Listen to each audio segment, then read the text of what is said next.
Hello बच्चों, मैं लखन सैनी राजस्थान सरकार और वेदांता के CSR इनिशिएटिव ई कक्षा में आप सबका स्वागत करता हूं, जिसके टेक्निकल पार्टनर हैं मिशन ज्ञान।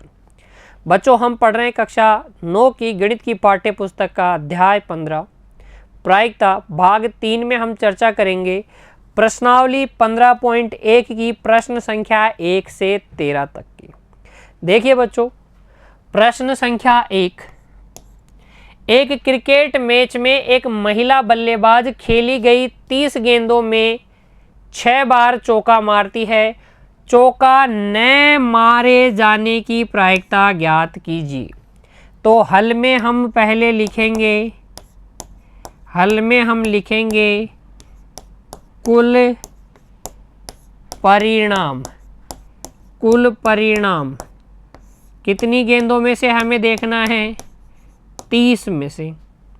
ठीक है, फिर चौका मारे जाने के अनुकूल परिणाम आपको दिए गए हैं। अनुकूल परिणाम वो हैं 6। प्रायिकता किसकी ज्ञात करनी है, चौका न मारे जाने की। तो यहाँ पे इसलिए हम लिखेंगे चौका न मारे जाने के अनुकूल परिणाम वो हो जाएंगे m। कितने, 30 में से 6 में चौका मारती है तो 24 गेंदें ऐसी है जिनमें वो चौका नहीं मारती है, क्योंकि प्रायिकता E बराबर होता है E के अनुकूल परिणाम बटे कुल परिणाम। यही होती है प्रायिकता का सूत्र। मैंने आपको यही बताया है। किसी घटना E के घटित होने की प्रायिकता क्या होती है, E के अनुकूल परिणाम बटे कुल परिणाम। अतः बच्चों आप लिखेंगे, अतः महिला बल्लेबाज द्वारा चौका न मारे जाने की प्रायिकता वो कैसे निकालेंगे हम, वो हम निकालेंगे अनुकूल परिणाम चौका न मारे जाने के और कुल परिणाम। 6 से काट दीजिए, 6 चौक 24, 6 पंजे 30। तो 4/5 हमारी क्या आ जाएगी, अभिष्ट प्रायिकता आ जाएगी। प्रश्न संख्या 1 में अब आपको कोई दिक्कत नहीं है ना। चलिए देखते हैं प्रश्न संख्या 2। प्रश्न संख्या 2 में आपसे क्या कहा गया है, 2 बच्चों वाले 1500 परिवारों का यादृच्छिक चयन किया गया है। ऐसे परिवार कितने हैं, 1500, जिनमें 2 बच्चे हैं। अब 2 बच्चे कैसे कैसे हो सकते हैं, दोनों लड़कियां हो सकती है, दोनों लड़के हो सकते हैं, बड़ी लड़की छोटा लड़का और बड़ा लड़का छोटी लड़की। इन 4 प्रकारों में से किसी एक प्रकार के होंगे वो 2 बच्चे। और निम्नलिखित आंकड़े लिख लिए गए हैं। देखिए, परिवार में लड़कियों की संख्या, 2 लड़कियां कितने परिवारों में हैं, 475 परिवारों में। 1 लड़की 814 परिवारों में। कोई भी लड़की नहीं, अर्थात दोनों लड़के कितने परिवारों में, 211 परिवारों में। यादृच्छिक चुने गए उस परिवार की प्रायिकता ज्ञात कीजिए जिसमें 2 लड़कियां हो, 1 लड़की हो, कोई लड़की न हो। साथ ही यह भी जांच कीजिए कि इन प्रायिकताओं का योगफल 1 है या नहीं। तो आपको ज्ञात करनी है पहले तो प्रायिकताएं, फिर आपको ये ज्ञात करना है कि इन प्रायिकताओं का योगफल 1 है या नहीं। तो देखिए बच्चों, हल में हम सबसे पहले लिखेंगे कुल परिणाम। हम कितने में से चयन कर रहे हैं, वही हमारा कुल परिणाम है। कुल परिणाम हम चयन कर रहे हैं 1500 परिवारों में से एक परिवार। ठीक है, फिर हम लिखेंगे क्योंकि प्रायिकता ई, प्रायिकता घटना ई की प्रायिकता क्या है, ई के अनुकूल परिणाम बटे उस अभिप्रयोग के कुल परिणाम। अभिप्रयोग हमारा क्या है, 1500 1500 परिवारों में से एक परिवार को चुनना। तो देखिए, अतः प्रायिकता दो लड़कियां, अगर हम 1500 परिवारों में से एक परिवार चुने तो दो लड़कियां होने के अनुकूल परिणाम कितने हैं, 475। 475 तो ये हो जाएगा 475 बटे 1000, 1500। तो देखिए 5 से काटेंगे तो ये कट जाएगा 300 बार, और ये कट जाएगा 5 नाम 45 55 25। फिर 3 से कटेगा क्या, 3 से नहीं कटेगा, तो ये हो जाएगा 95 बटे 300। ठीक है, 95 बटे 300। आप ऐसे ही भिन्नात्मक रूप में इसको छोड़ दीजिएगा बच्चों। फिर देखिए प्रायिकता, ये तो हमने निकाला पहला। दूसरा प्रायिकता एक लड़की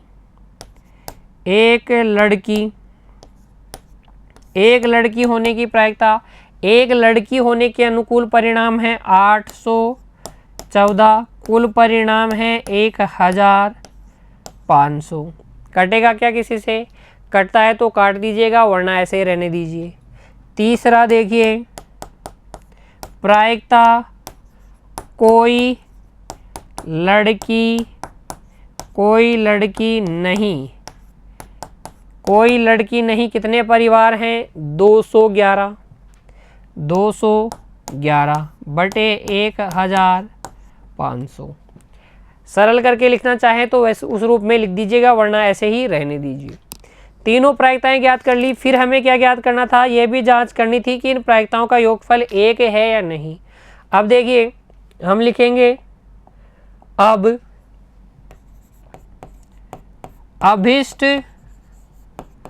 अभिष्ट प्रायिकताओं का योगफल सबको जोड़ लीजिए 95 बटे 300 प्लस 814 बटे 1500 प्लस 211 बटे 1500। सबका ले लीजिए एलसीएम, 1500 एलसीएम आ जाएगा। भाग लगाएंगे 5 बार, 5 को इससे गुणा कीजिए, 55 25, 5 ना 45 और 2 47, प्लस 814 प्लस 211। सबको जोड़ेंगे 1500 आ जाएगा, उसमें 1500 का भाग लगाएंगे, क्या आएगा 1। अतः प्राप्त प्रायिकताओं का योग 1 है। कितना है, प्राप्त प्रायिकताओं का योग 1 है। हमसे पूछा गया था जांच कीजिए 1 है या नहीं, तो 1 आएगा बच्चों। अगला प्रश्न देखते हैं। अब प्रश्न संख्या 3, अध्याय 14 के अनुच्छेद 14.4 का उदाहरण 5 लीजिए। ले लेते हैं बच्चों, ये है उदाहरण संख्या 5। इसमें आपसे क्या कहा गया था, 9वीं कक्षा के 40 विद्यार्थियों से उनके जन्म का महीना बताने के लिए कहा गया था, और इस प्रकार के प्राप्त आंकड़ों का निम्न प्रकार से आलेख बनाया गया था। इस प्रकार का आलेख आपको दिया गया था। ऐसे कितने विद्यार्थी जिनका जनवरी में बर्थडे है, जिनका जनवरी में जन्मदिवस है, 3 हैं।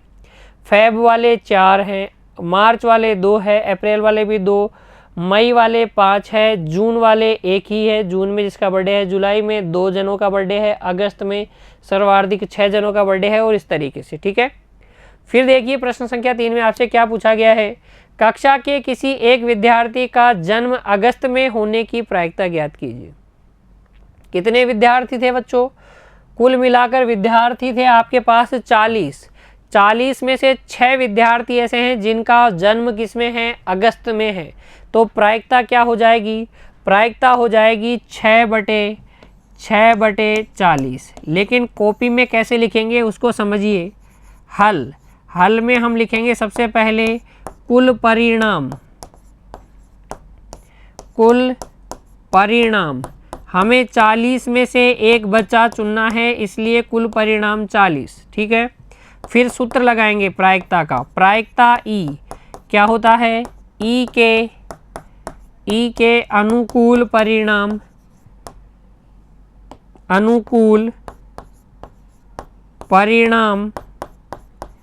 बटे कुल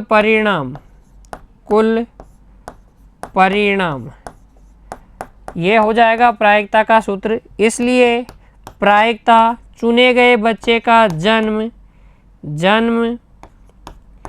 अगस्त महीने में हो, उसकी प्रायिकता अनुकूल परिणाम बटे कुल परिणाम 3/20। कितना बच्चों, 3/20। है ना आसान। सिर्फ आपको देखना है कुल परिणाम, अनुकूल परिणाम, प्रायिकता का सूत्र हमें पता है, अनुकूल परिणाम बटे कुल परिणाम, और इस तरीके से आपके पास क्या जाता है, अभिष्ट उत्तर आ जाता है। तो प्रश्न संख्या 3 के बाद देखिए प्रश्न संख्या 4। देखिए बच्चों, 3 सिक्कों को एक साथ 200 बार उछाला गया तथा इनमें विभिन्न परिणामों की बारंबारताएं ये है। अलग अलग परिणाम देखो, 3 सिक्कों को उछालोगे तो 8 प्रकार के परिणाम आपको मिल सकते हैं। कैसे, हेड। ठीक है, तीनों सिक्कों पर आपको क्या मिल सकता है, हेड मिल सकता है। 2 पर हेड और 1 पे टेल, पहले पे हेड और बाकी पे टेल, या फिर तीनों पर टेल मिल सकता है। फिर वापस आइए, 2 पे टेल 1 पे हेड, 1 पे टेल 2 पे बाद में हेड, और फिर बच्चों हेड टेल हेड या फिर टेल हेड टेल। इसको बोलते हैं एकांतर क्रम में आना, चित्त और पट का एकांतर क्रम में आना। तो ये 8 परिणाम हो सकते हैं। इन 8 परिणामों में से देखिए 3 चित्त का मतलब हो गया 3 हेड, कितनी बार आए हैं, 23 बार। 2 चित्त का मतलब हो गया ये या ये। इन तीनों परिणामों में से कोई एक परिणाम कितनी बार आया है, 72 बार। एक चित्त किस में है, इसमें है और इसमें है। इन तीनों परिणामों में से कोई एक परिणाम कितनी बार मिला है आपको, 200 बार उछालने पर 77 बार। कोई भी चित्त नहीं, और ये वाला परिणाम आपको यानी कि तीनों बार। पट कितनी बार मिला है, 28। ठीक है, तो हमने ये 200 बार की कहानी देखी। 200 बार में से 23 बार 3 चित्त, 72 बार 2 चित्त, 77 बार 1 चित्त और 28 बार कोई भी चित्त नहीं। फिर यदि तीनों सिक्कों को पुनः, इस शब्द पे ध्यान दीजिएगा बच्चों, पुनः एक साथ उछाला जाए तो 2 चित्त आने की प्रायिकता ज्ञात कीजिए। अब इन तीनों सिक्कों को वापस से एक बार और उछालोगे तो कितने परिणाम प्राप्त होंगे, कुल 8। कितने, 8। और हमसे पूछा गया है 2 चित्त आने की प्रायिकता, और 2 चित्त किस किस में आएगा, इसमें तो 3 बार आ रहा है, इसमें 1 बार, इसमें 1 भी बार नहीं, इसमें 1 बार, इसमें 1 बार। तो ये 3 ऐसे परिणाम हैं जिनमें 2 चित्त आपको मिल रहे हैं, तो ये अनुकूल परिणाम हो गए। तो अगर सिक्के को पुनः उछाला जाएगा तो अभिष्ट प्रायिकता होगी 3/8। ठीक है, लेकिन अगर ये प्रश्न इस प्रकार से पूछा जाए आपसे, यदि तीनों सिक्कों को, या मैं कहूँ यदि इन 200 उछालों में से, क्या कहूँ, यदि इन 200 उछालों में से एक उछाल का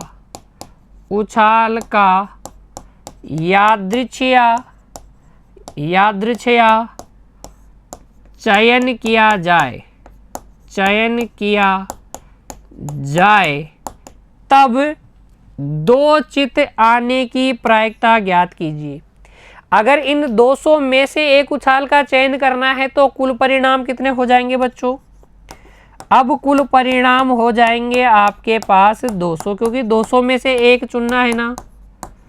और अनुकूल परिणाम कितने हो जाएंगे? 2 चित्त के, वो हो जाएंगे 72। कितने हो जाएंगे? अनुकूल परिणाम हो जाएंगे, अनुकूल परिणाम हो जाएंगे 72। अब देखिए प्रायिकता क्या हो जाएगी? 2 चित्त की प्रायिकता, 2 चित्त की प्रायिकता अब आपके पास आ जाएगी अनुकूल परिणाम बटे कुल परिणाम 36/100 अर्थात 0.36। ठीक है, तो अगर आपसे प्रश्न ये पूछा जाएगा तो 72/2 सूत्र आएगा, लेकिन अगर पुनः एक साथ उछाले जाएंगे तो उत्तर क्या होगा? 3/8 आ जाएगा बच्चों। ठीक है, प्रश्न संख्या 4 में कोई दिक्कत नहीं है। अब फिर देखिए आगे प्रश्न संख्या 5। प्रश्न संख्या 5 में क्या कहा गया है हमसे? एक कंपनी ने यादृच्छिया 2400 परिवार चुनकर एक घर की आय स्तर और वाहनों की संख्या के बीच संबंध स्थापित करने के लिए उनका सर्वेक्षण किया। फिर एकत्रित किए गए आंकड़े नीचे सारणी में दर्शाए गए हैं। देखिए यहाँ आपको दिया गया है मासिक आय 7000 से कम, 7000 से 10,000, 10,000 से 13,000, 13,000 से 16,000, 16,000 या इससे भी अधिक। यहाँ दी गई है प्रति परिवार वाहनों की संख्या। ऐसे परिवार 10 ऐसे परिवार हैं जिनकी मासिक आय 7,000 से कम है और उनके पास कोई भी वाहन नहीं है। 160 ऐसे परिवार हैं जिनकी मासिक आय 7,000 से कम है लेकिन उनके पास एक वाहन है। 25 ऐसे परिवार हैं जिनकी मासिक आय 7,000 से तो कम है लेकिन उनके पास 2 वाहन हैं। 0 ऐसे परिवार हैं, कोई भी ऐसा परिवार नहीं है जिनकी मासिक आय 7,000 रुपये से कम हो और 2 से अधिक वाहन हो। इसी प्रकार देखिए बच्चों 7,000 से 10,000 जिनकी मासिक आय है, कोई भी परिवार ऐसा नहीं है जिसके पास वाहन ही नहीं हो। 305 ऐसे परिवार हैं जिनके पास एक वाहन है। और इस तरीके से आप इस पूरी सारणी को पढ़ेंगे। फिर हमसे क्या कहा गया है? देखिए मान लीजिए एक परिवार चुना गया है, 2400 में से एक परिवार चुना जाएगा तो कुल परिणाम कितने होंगे? चुनने के कुल तरीके हो जाएंगे 2400 ही। यहाँ हमारे पास कुल परिणाम, एक परिवार चुनोगे तो आप 2400 में से कोई सा भी चुन सकते हो। एक परिवार चुनने के लिए कुल परिणाम हो जाएंगे 2400 ही। ठीक है, प्रायिकता ज्ञात कीजिए कि चुने गए परिवार की मासिक आय 10,000 से 13,000 के अंतराल में है और उसके पास केवल 2 वाहन हैं। तो इस स्थिति में देखिए प्रायिकता E1, इस घटना को मैं E1 घटना बोल देता हूँ कि चुने गए परिवार की आय 10,000 से 13,000 के मध्य हो, के अंतराल में हो और उसके पास केवल 2 वाहन हो। वही अनुकूल परिणाम बटे कुल परिणाम। तो कुल परिणाम तो हमारे पास है 2400। अब मुझे देखना है अनुकूल परिणाम। मुझे ऐसे परिवारों की संख्या देखनी है जिसकी आय 10,000 से 13,000 के बीच के अंतराल में हो और उसके पास केवल 2 वाहन हो। तो सारणी में देखिए 10,000 से 13,000 वाले परिवार इसमें दे रखे हैं। 2 वाहन वाले कितने परिवार हैं? 29 ऐसे परिवार हैं जिनके पास केवल 2 वाहन हैं 10,000 से 13,000 अंतराल वाली मासिक आय में। ठीक है, तो अनुकूल परिणाम हो जाएंगे 29। अभिष्ट प्रायिकता हो जाएगी 29/2400। फिर देखिए दूसरी घटना प्रायिकता E2 क्या है बच्चों? चुने गए परिवार की आय प्रति माह 16,000 या इससे अधिक है और उसके पास केवल एक वाहन है। 16,000 या उससे अधिक है और केवल एक वाहन वाले कितने हैं? 579, 579। अनुकूल परिणाम हो गए 579, कुल परिणाम हो गया 2400। अभिष्ट प्रायिकता हो जाएगी 579/2400। फिर तीसरा देखिए प्रायिकता E3 कौन सी घटना है बच्चों? चुने गए परिवार की आय 7,000 प्रति माह से कम है और उसके पास कोई वाहन नहीं है। 7,000 से कम और कोई वाहन नहीं। अनुकूल परिणाम कितने? 10। अनुकूल परिणाम 10। कुल परिणाम 2,400। 0 से 0 कट गया, 1/240 अभिष्ट प्रायिकता आ जाएगी। फिर आगे हमसे पूछा गया है चुने गए परिवार की आय 13,000 से 16,000 के अंतराल में है और उसके पास 2 से अधिक वाहन हैं। अंतराल है 13,000 से 16,000 वाला और 2 से अधिक वाहन। 2 से अधिक वाहन की स्थिति क्या है? 2 से अधिक वाहन वाले कितने हैं? 25 है। 2 से अधिक वाहन वाले कितने हैं बच्चों? 25। तो देखिए यहाँ हो जाएगी अनुकूल परिणाम 25, कुल परिणाम 2,400, अभिष्ट प्रायिकता हो जाएगी प्रायिकता E4 25/2,400। काट के लिखिए, 25 से काटेंगे, 25 से कम 25, 25 का पाड़ा 8 बार बोलेंगे, 9 बार बोलेंगे, 25 नाम 225। ठीक है, कितना बच गया? 15 और 15 से जब काटेंगे 150 को तो आ जाएगा 15 25 का 150। तो 1/96। 25 से काट लीजिए बच्चों, देखिए 5 से काट लीजिए, फिर लिख लीजिए 5 25, फिर 5 चौक 20, 5 चौक 20, 5 8 40, फिर 5 से काटेंगे, 5 एकम 5, 5 नाम 45, 3 बच गया, 5 का 30। तो 1/96 क्या हो जाएगी? अभिष्ट प्रायिकता हो जाएगी। उसके बाद में देखिए ऐसा परिवार, चुने गए परिवार जिसके पास 1 से अधिक वाहन नहीं है। 1 से अधिक नहीं का मतलब क्या होता है? कोई भी वाहन नहीं या फिर एक वाहन। जिनके पास एक वाहन है या कोई भी वाहन नहीं है वो किस में आएंगे? 1 से अधिक वाहन नहीं वाले परिवारों में आएंगे। तो देखिए 0 वाले, 0 वाहन वाले, कोई भी वाहन नहीं वाले तो कितने हो गए? 10 और 1 11 और 2 13 और 1 14। ये तो हो गए 14।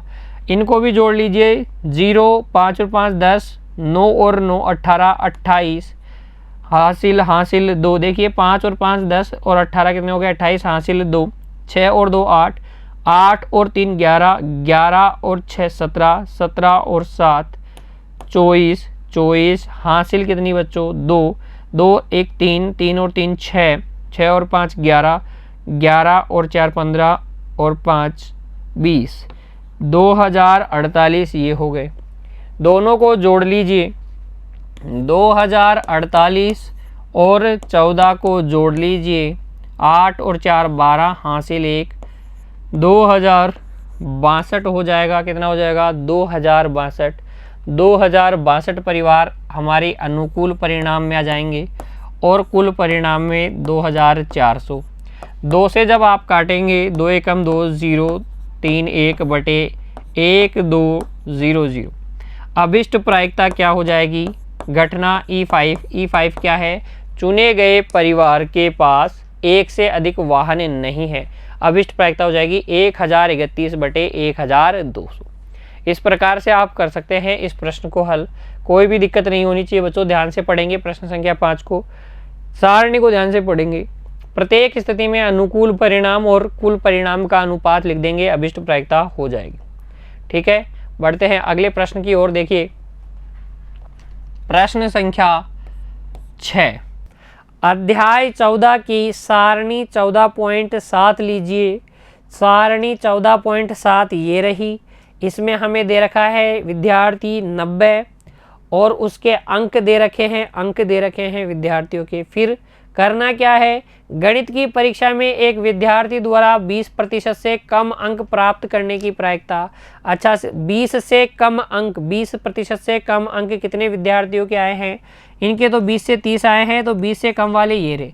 7 विद्यार्थी हैं। अनुकूल परिणाम 7, कुल परिणाम 90, अभिष्ट प्रायिकता 7/90। एक विद्यार्थी द्वारा 60 या इससे अधिक अंक प्राप्त करने की प्रायिकता। 60 वाले, 60 से 70 वाले और 70 से आगे वाले, तो इनके भी 60 से अधिक है, इनके भी 60 से अधिक है। जोड़ लीजिए, 15 और 8 कितना हो गया? 23। 15 और 8 23, 23/90 ये हो जाएगी अभिष्ट प्रायिकता। ठीक है, तो प्रश्न संख्या 6 में भी कोई दिक्कत नहीं। रिप्रेजेंटेशन बच्चों में बार बार कह रहा हूँ वैसा ही करना जैसे कि मैंने प्रश्न संख्या 4 तक आपको बताया है। अगला देखिए प्रश्न संख्या 7, सांख्यिकी के बारे में विद्यार्थियों का मत जानने के लिए 200 विद्यार्थियों का सर्वेक्षण किया गया। 200 विद्यार्थी से पूछा गया कि उनको स्टैटिस्टिक्स सांख्यिकी जो विषय है हमारी अध्याय 14 में भी हमने देखा, और अध्याय 15 प्रायिकता भी सांख्यिकी का ही एक बच्चों भाग है। इसके बारे में विद्यार्थियों से पूछा गया। कितने विद्यार्थियों से? 200 विद्यार्थियों से पूछा गया कि उनको पसंद है या नहीं पसंद है। तो पसंद कितने करते हैं? 135। जो पसंद नहीं करते वो कितने हैं? 65। प्रायिकता ज्ञात कीजिए कि यादृच्छिक चुना गया विद्यार्थी सांख्यिकी पसंद करता है। तो 200 में से अगर एक विद्यार्थी चुनोगे तो कुल परिणाम कितने?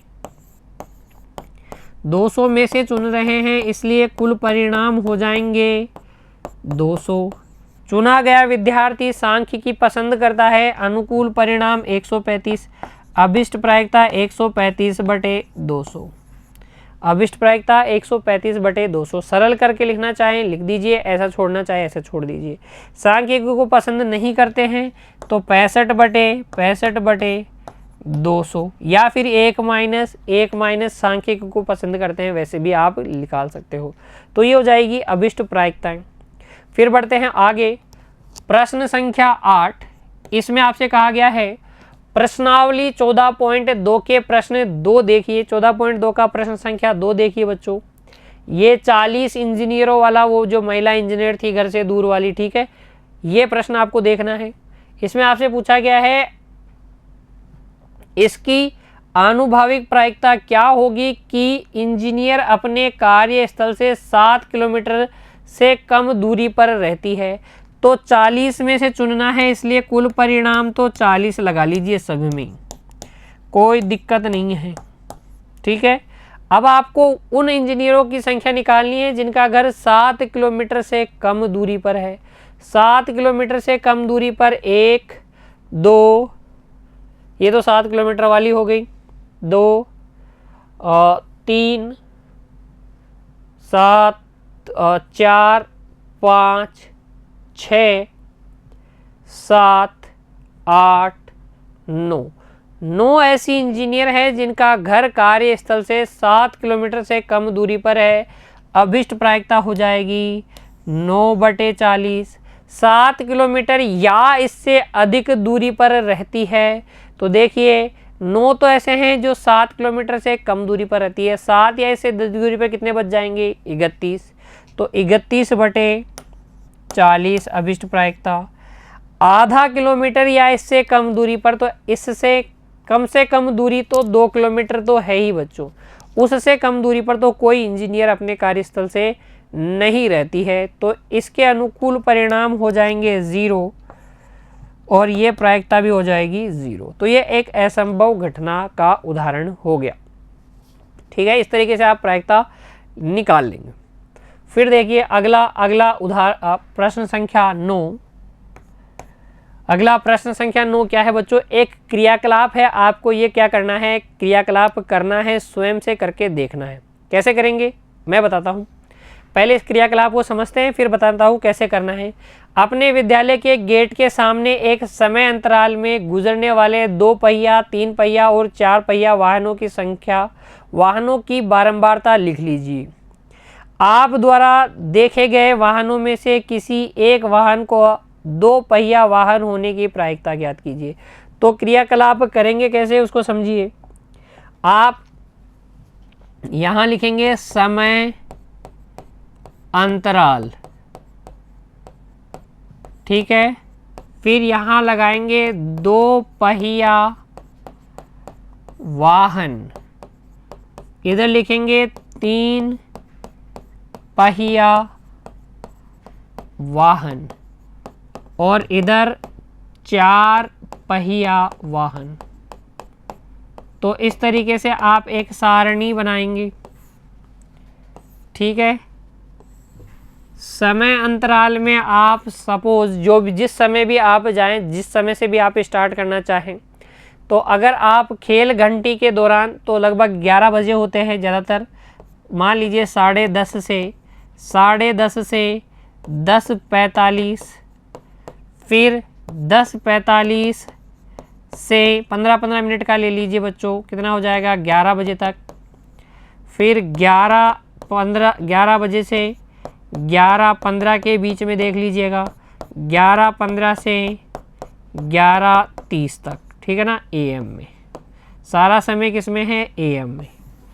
इस तरीके से आप वाहनों की संख्या इन 15 मिनट में मान लो 2 पहिया वाले 2 वाहन गए, 3 पहिया वाला 1 गया और 4 पहिया वाले 10 वाहन चले गए। सुबह सुबह ऑफिस जा रहे थे सभी, ठीक है ना। इस तरीके से आप भर लीजिए। फिर उसके बाद में आपको प्रायिकता किसकी ज्ञात करनी है, आपके द्वारा देखे गए वाहनों में से किसी एक वाहन का 2 पहिया होने के, तो इन 2 पहिए वालों को जोड़ लीजिएगा, इन 2 पहिए वालों को जोड़ लीजिएगा और इधर कर लीजिएगा कुल वाहन जितने भी वाहन हैं इन सबको जोड़ लीजिएगा बच्चों। इसको भी जोड़ लीजिएगा, इसको भी, इनको भी। तो कुल वाहन में तो ये तीनों ही आ जाएंगे और ये हमारे हो जाएंगे अनुकूल परिणाम। अनुकूल परिणाम बटे कुल परिणाम करके आप क्या कर देंगे, अभिष्ट प्रायिकता ज्ञात कर लेंगे। तो इस तरीके से प्रश्न संख्या 9 में जो क्रियाकलाप आपको दिया गया है वो आप स्वयं से पूरा करेंगे बच्चों, ठीक है ना। किस तरीके से करना है वो मैंने आपको बता दिया है। इस तरीके की सारणी बना लीजिएगा और फिर इस क्रियाकलाप को पूरा कीजिएगा। प्रश्न संख्या 10, इसमें भी आपको क्या दिया गया है, एक क्रियाकलाप दिया गया है। आइए देखते हैं कि क्या करना है आपको। अपनी कक्षा के विद्यार्थियों से एक 3 अंक वाली संख्या लिखने को कहिए। आप कक्षा से एक विद्यार्थी को यादृच्छिक चुन लीजिए। इस बात की प्रायिकता क्या होगी कि उसके द्वारा लिखी गई संख्या 3 से भाज्य है। याद रखिए कोई संख्या 3 से भाज्य होती है यदि उसके अंकों का योग क्या हो, 3 से भाज्य। क्या करना है बच्चों, देखिए मैं बता रहा हूँ किस तरीके से आपको इस क्रियाकलाप को करना है। आपकी कक्षा में मान लीजिए जैसे कि 25 विद्यार्थी हैं। कितने विद्यार्थी हैं, 25 विद्यार्थी हैं, ठीक है। तो आप इस तरीके के 25 बॉक्स बना ले, 3 खाने वाले, ठीक है। एक पेज पे 25 बॉक्स बना ले। उस बॉक्स के सामने आप लिख दें नाम, नाम लिख दें विद्यार्थी का, जो कक्षा के विद्यार्थी का नाम है ये नाम हो गया, उसके सामने ये बॉक्स हो गया, ये नाम, उसके सामने उसके लिए एक बॉक्स, ये नाम उसका और उसके सामने ये बॉक्स। इस तरीके से आप एक पेज पे 25 या जितने भी आपकी कक्षा में विद्यार्थी हैं उसके लिए क्या बना लें, एक पेपर तैयार कर लें। विद्यार्थियों से कहिए कि इन 3 खानों में आपको भरने हैं ये अंक 1, 0, 1, 2, 3 से लगाकर 9 तक। बस ये भी बोलना है उनको कि 0 नहीं भरना प्रथम खाने में, बाकी आप कहीं पे भी कुछ भी भर सकते हो। अब आप क्या करेंगे, विद्यार्थियों में से जो संख्याएं प्राप्त हुई हैं उनके अंकों का योग करके देख लेंगे। इधर लिख लेंगे अंकों का योग, अंकों का योग, ठीक है। तो इस तरीके की आपके पास नाम वाला कॉलम हो जाएगा, संख्या वाला कॉलम हो जाएगा और संख्या के अंकों का योग वाला कॉलम हो जाएगा। फिर आप देखेंगे इनमें से कौन सी संख्याएं 3 से भाज्य है। मान लीजिए 25 में से 7 विद्यार्थियों ने 3 से भाज्य संख्या लिखी, तो फिर चुने गए विद्यार्थी द्वारा लिखी गई संख्या 3 से भाज्य होने की प्रायिकता क्या हो जाएगी, 7/25 हो जाएगी। समझ में आया। ये क्रियाकलाप आपको किस प्रकार से करना है, इस प्रकार से एक सारणी तैयार करनी है और फिर आपको वह एक विद्यार्थी चुनना है, जितने भी हैं आपकी क्लास में से उसको यादृच्छिक चुनाव करना है। फिर यादृच्छिक चुने गए विद्यार्थी द्वारा लिखी गई संख्या 3 से भाज्य होने की प्रायिकता क्या हो जाएगी, जितनी भी 3 से भाज्य संख्याएं हैं वे बटे कुल विद्यार्थियों की संख्या, ठीक है। अगला देखिए बच्चों, प्रश्न संख्या 11। आटे की उन 11 थैलियों में जिन पर 5 किलोग्राम अंकित है, वास्तव में आटे के निम्नलिखित भार किलोग्राम में है बच्चों। आटे की 11 थैलियां हैं जिन पर लिखा गया है 5 किलोग्राम भार, लेकिन उनका वास्तविक भार क्या है बच्चों, अलग अलग है।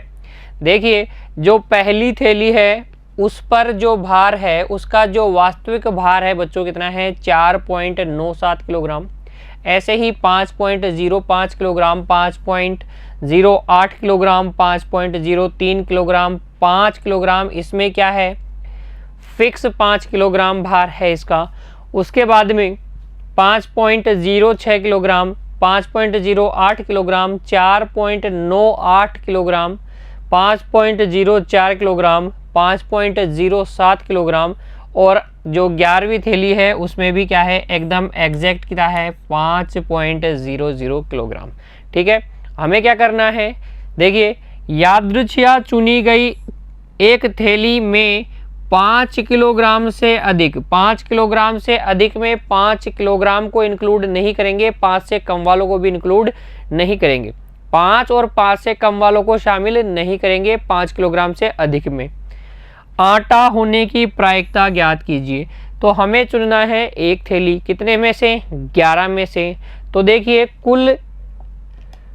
कुल परिणाम हल में हम लिख लेंगे, कुल परिणाम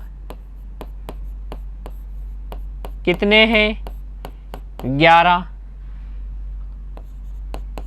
आटे का भार 5 केजी से अधिक होने के अनुकूल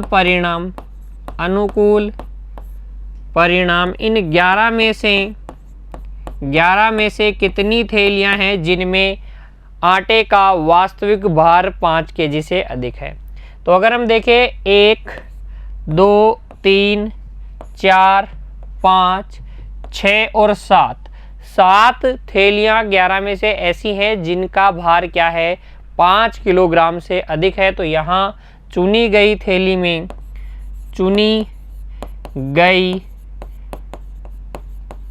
में आटे का भार 5 किलोग्राम से अधिक होने के अनुकूल परिणाम कितने हो गए, 7। क्योंकि प्रायिकता ई का सूत्र हमें पता है, अनुकूल परिणाम बटे कुल परिणाम, अनुकूल परिणाम बटे कुल परिणाम, इसलिए अभिष्ट प्रायिकता क्या हो जाएगी, 7/11। अच्छे से समझ में आ गया होगा बच्चों ये प्रश्न भी आपको। अब बढ़ते हैं आगे, देखिए प्रश्न संख्या 12। प्रश्नावली 14.2 के प्रश्न 5 में आपसे 30 दिनों तक एक नगर की प्रति वायु में सल्फर डाइऑक्साइड की भाग प्रति मिलियन में ppm बच्चों पार्ट्स पर मिलियन में सांद्रता से संबंधित एक बारंबारता सारणी बनाने के लिए कहा गया था। बिल्कुल हमें याद है, हमसे कहा गया था, इस प्रकार का प्रश्न था और ऐसी सारणी हमें बनाने को कहा गया था, हमने बनाई भी थी बच्चों। ठीक है, अब आपको क्या करना है, इस सारणी की सहायता से इनमें से किसी एक दिन अंतराल 0.12 से 0.16 ppm में सल्फर डाइऑक्साइड की सांद्रण होने की प्रायिकता ज्ञात कीजिए। तो 30 दिनों में से एक दिन चुनना है, कुल परिणाम 30, और इसके अंदर उस दिन इसमें इस सांद्रण की मात्रा ये होने के अनुकूल परिणाम कितने हैं, 0. क्या है बच्चों, 0.12 से 0.16, 0.12 से 0.16 अंतराल में कितनी है सांद्रता, 30 में से 2 दिन है, 30 में से 2 दिन ये सांद्रण की मात्रा है। तो 2/30 हमारी क्या हो जाएगी, अभिष्ट प्रायिकता, अर्थात 1/15। अभिष्ट प्रायिकता क्या हो जाएगी, 1/15। वही अनुकूल परिणाम बटे कुल परिणाम बच्चों। अगला प्रश्न संख्या 13 GBQ गुड बाय 15.1 क्वेश्चन है बच्चों। ये प्रश्नावली 14.2 की बात हो रही है। प्रश्न संख्या 1 में आपसे कक्षा के 30 विद्यार्थियों के रक्त समूह से संबंधित बारंबारता बंटन सारणी के लिए कहा गया था। बिल्कुल इस प्रकार की का प्रश्न था और बारंबारता बंटन सारणी हमने बनाई थी इस प्रकार की। ठीक है, फिर आपसे आगे क्या पूछा गया है, इस सारणी की सहायता से कक्षा से यादृच्छिक चुने गए एक विद्यार्थी का रक्त समूह AB होने की प्रायिकता। रक्त समूह AB होने के अनुकूल परिणाम कितने हैं, 3। कुल परिणाम कितने हैं, 30। 30 में से 3 अनुकूल परिणाम हैं, 1/10 अर्थात 0.1 हमारी क्या आ जाएगी, अभिष्ट प्रायिकता आ जाएगी। तो इस प्रकार से आप हल कर लेंगे प्रश्नावली 15.1 के सभी सवाल। उम्मीद करता हूँ आपको सारे समझ में आ गए हैं। एक बार पुनः प्रैक्टिस करेंगे। नोटबुक में जो रिप्रेजेंटेशन का तरीका मैंने आपको बताया है उसी तरीके से आप करेंगे, ऐसी मैं आपसे उम्मीद रखता हूँ बच्चों। खुश रहिए, पढ़ते रहिए, धन्यवाद।